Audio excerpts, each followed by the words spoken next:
guys, it's Miz and it is what it is, and today we're going to be talking about the book Live by Sadie Robertson.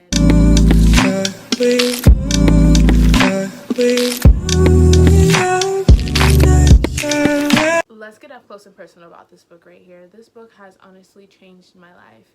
I read this book when I was going through, a breakup. I was honestly felt like I was going through depression too.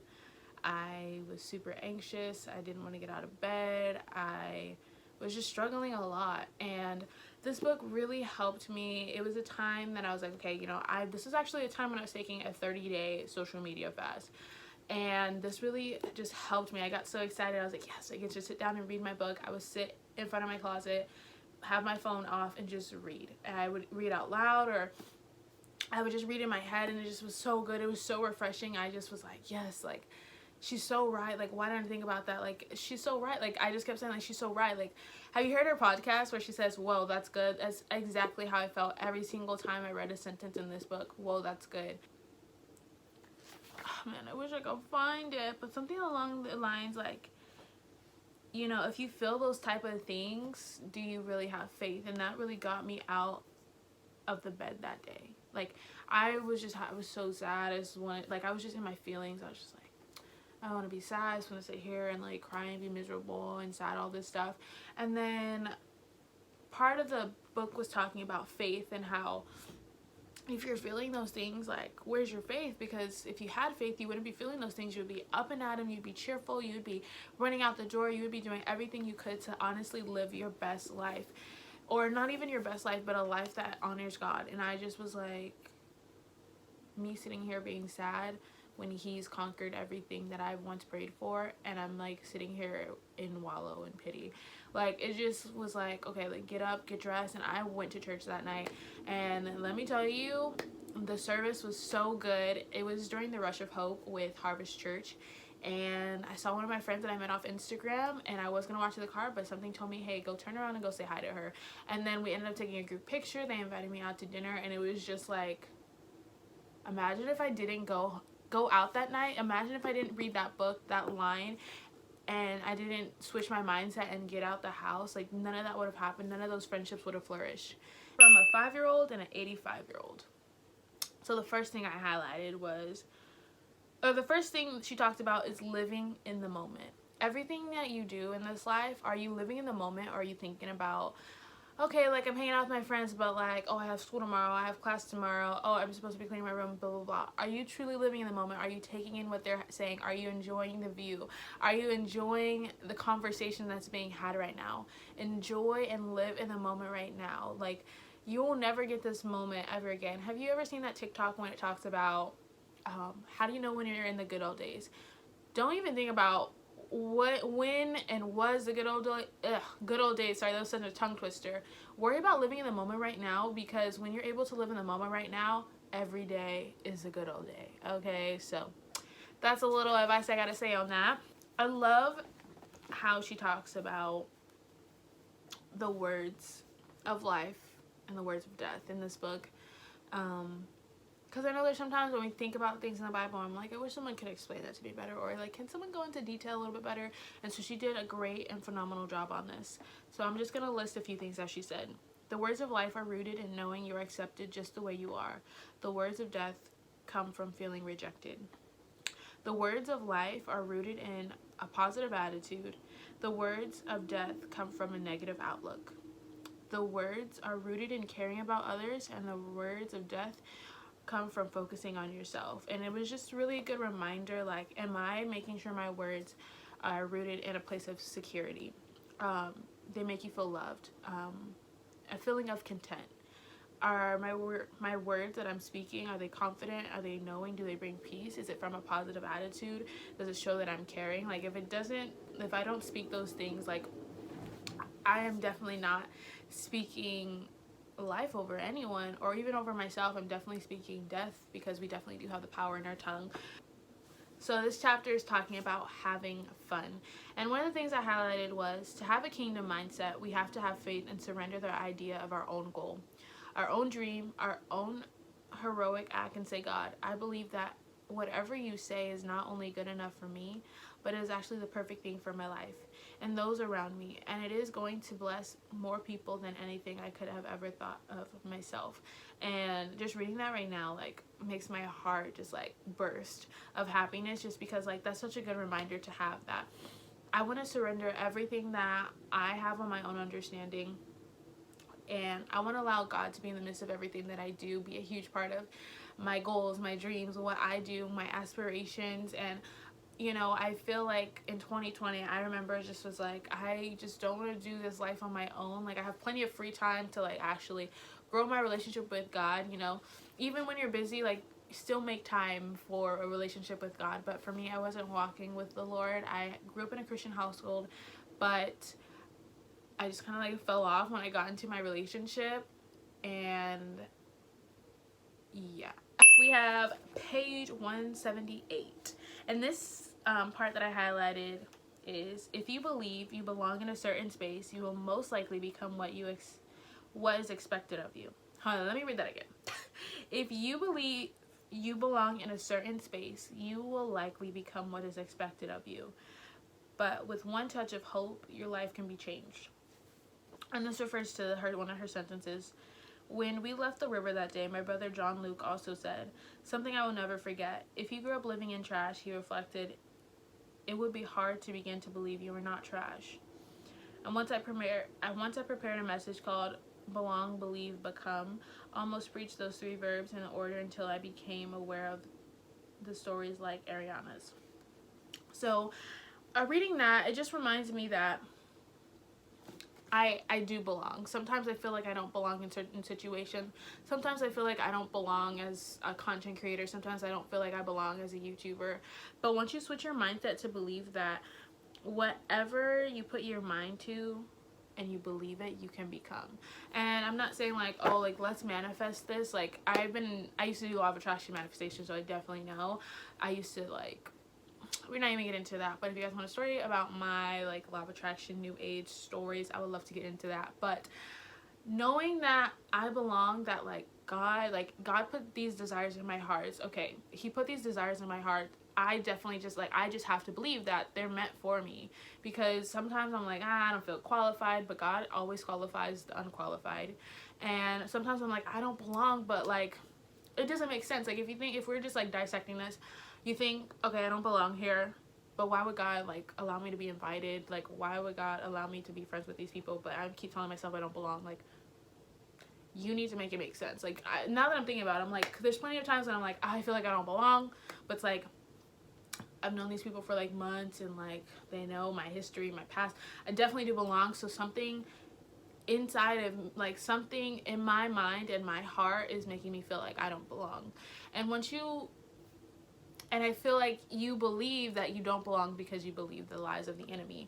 And I just want to say that, start believing in the right things, that you do belong, that what you're doing right now has purpose. What you waking up today has purpose. God is not finished with you yet. And I think that's so important to remember. And I keep thinking, and I'm so thankful that God constantly shows himself in the middle of the day. Like, the Lord constantly shows himself, like, in Bible reading, or when I'm having a conversation with someone. Like, I was praying about something and they're like, yeah, I think you should do this, and I'm like, how do they know I was praying about that? And it's just like crazy, like, those coincidences, though, that's God. Like, I remember to be like, I used to have all these like that's such a coincidence. Like, that's so funny. Like, how do they know? Like, that's such a coincidence. Like, oh my gosh, like, how'd she know? She's literally a mind reader. No, sweetie, God is always there. Like, he is present when you think he's not there. He is there, okay? And I think that's just so amazing to me. Like, I would just be like, this is so like crazy. Like, why do I feel like this? Like, you know, you get those gut feelings. Like, sweetie, it's not just gut feelings. Like, that's God telling you, like, hey, like, you shouldn't be doing that.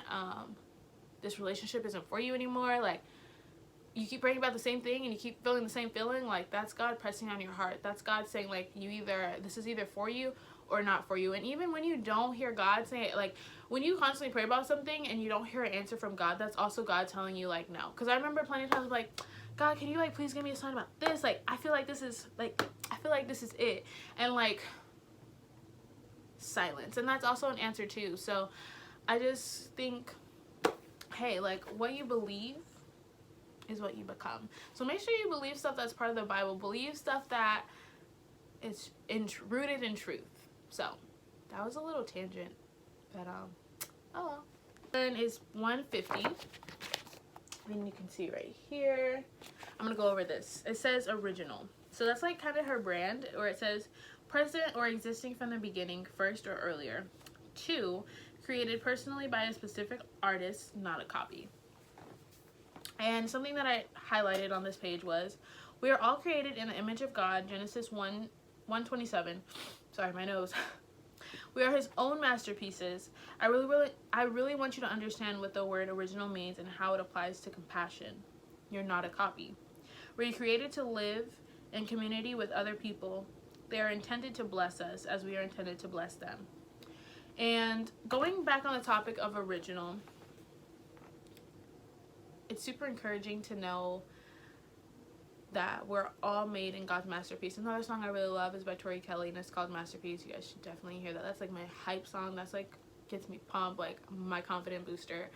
But knowing that we're all like original creations, like no one's gonna be like Ms. I'm not gonna be like you. No one's gonna be like Tori Kelly. No one's gonna be like Sadie Robertson. Like, we're all our own original masterpieces. That should be encouraging to you, because there's plenty of times when we go on Instagram and we're like, man, I wish I could look like her. Man, I wish I had her body. Man, she has a really nice car. Or like, I wish my lips looked like that. Her eyes are so pretty. Like, why does her body shape like that? No, sweetie. We're all made in our own images. Like, we're our own original masterpiece from God.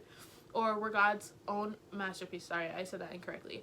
But taking that for example, like, that should help you boost your confidence. Because I'm like, okay, I know I have a little bit of insecurities. I have insecurities on my arms because I do have eczema, and I'm like, ugh, I literally hate that so much. But I've gotten a lot confident with it. I'm like, it is what it is. I've had this for years. Like, there's no reason to hide it.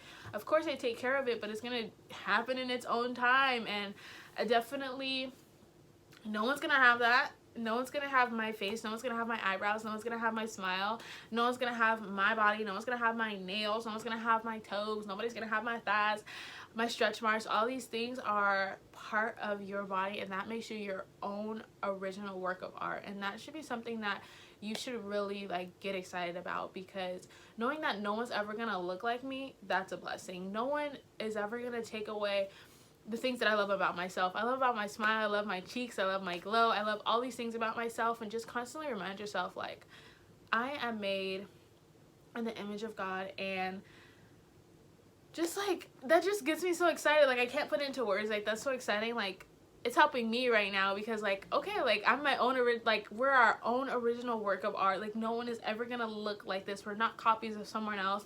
And if you get into this constant comparison, like, okay, it's okay to like try new things, try new styles, but you're your own individual person. And just because someone wears the same shirt as you doesn't mean that they're like you. Doesn't mean, you know, they want to be you. They're just trying different things out. They're trying to see what they like. They're trying to figure themselves out in their own artwork. Like, they're trying to put on like a new canvas, or not even a new canvas. They're trying to put on a little bit of red paint on their canvas. You know what I mean? Like, I don't know what I'm trying to get at, but just with a grain of salt, sweetie, if you're watching this, get excited, because what you see on Instagram, don't let that ruin your life, because you are made beautiful and perfect just the way you are. And that's like, literally, like, come on now, sweetie.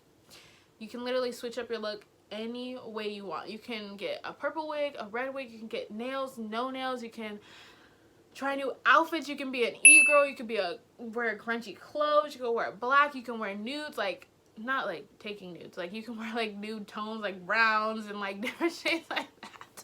But honestly, get excited, because like, you're able to dress up your own canvas. You can wear your own graphic tees, you can wear sweatpants, you can wear skinny jeans, you can wear skirts, you can wear dresses. Like, get excited, because no one can be like you, and that is a beautiful thing, because God has made you just like in his image. And so don't compare yourself to people on Instagram. Focus on what's right in front of you. You're beautiful, you're confident, you're nice, you're encouraging, you're worth all these things. And it goes back to the believe, become, am I missing one? Belong. Know that you belong. Like, you're God's masterpiece. So first of all, you belong, and you need to believe that. And once you believe that, you definitely become that. I'm still working on being confident. I'm not confident all the time, but just rereading that book part definitely just got me really excited, because like, Miz, like, you definitely belong in these places that you feel like you don't belong. You obviously drove here. You obviously have these friends. You've obviously had conversation with them. You belong. And that's lies from the enemy, that if it's like, okay, like, I don't belong here, you're having anxiety, like, these people don't like me. Miz, that doesn't make any sense, because you've had conversations with these people. These people hug you every single day. These people pray for you every single day. These people are that you've had coffee dates with, that they know your personal life. They know what you've gone through last year, and they've seen how far you come. You definitely belong. This one is from Stay Until the Story Gets Good. This is page 187. When John Luke, this is a story. I won't get into that story, but it says, the Apostle Paul wrote about this, saying, I press on to reach the end of the race and receive the heavenly prize for which God, through Christ Jesus, is calling us. Philippians 3:14. That's pretty impressive when we think about everything he went through. Being thrown into jail, being whipped, facing death several times, being beaten with rods 3 times, being stoned once, and being shipwrecked 3 times. 2 Corinthians 11:23-25. No matter what he had to endure, he never gave up. There's a lot of people who are watching and are impacted by you continuing to run, no matter how insignificant it may feel. But if we push through them in the power of the Holy Spirit, God within you, we will get to the good stuff. The difficulties make us stronger and our stories better. So I just want to end off on that note, because just that title of the chapter is Stay Until the Story Gets Good. When I read that, I was like, no, like, that's so difficult. But honestly, thinking about the day that I felt like my life was ruined, crushed, I didn't know who I was so lost, I didn't know what I wanted to do. Like, in August of 2020, I just was like, thinking about it, I can't even believe that I've made it this far. Growing up, because someone is watching, even if it's just one person, someone is watching, and don't give up. Keep going until the story gets good, because it's going to get good. It is going to get good. I can't even, from my whole 2020, I know that 2021 is going to get better and better and better, because I was seeking God every single step of 2020, and I'm going to keep seeking him for the rest of my life at this point. I mean, if I really had to get into that relationship in order for God to pull me out and, like, let's walk life together again, let it happen again, sweetie, let it happen again, because so many things have happened that I can't even imagine. 2020, I started the year with a Disney college program internship I was so excited about. Obviously that canceled, and I was devastated. I thought that's something that I wanted. And then at the end of the year, I kept praying, and I was like, Lord, I know this is not the major I want to go into. I'm cinematography major, and I was like, I don't want to do this. I really want to work in social media. And I got an internship to work as a social media content development intern. Sorry, that was such a tongue twister. But see, like, if you seek God in everything, if you're like, Lord, show me what I need to do, I want to make sure that I'm living every single day the best that I can. I mean, I just can't. Like, I get so excited, I get so passionate about this. Like, I just get so passionate about this. So if you guys want more book reviews, if you guys want more book reviews, comments, questions, conversations like this, please comment them down below. Give this video a thumbs up. Instagram me, DM me, tweet me, TikTok me, and I would love to have a conversation with you guys. But I'm actually out of breath. I need to drink some water. But thank you guys so much for watching, and I really hope this video brought some encouragement, some inspiration, some motivation, and just, I hope it helped your spirit a little bit. I hope you feel a little bit better today. I hope you feel a little bit encouraged. But with that being said, thank you guys so much for watching, and I will see you guys in the next video. Bye, guys.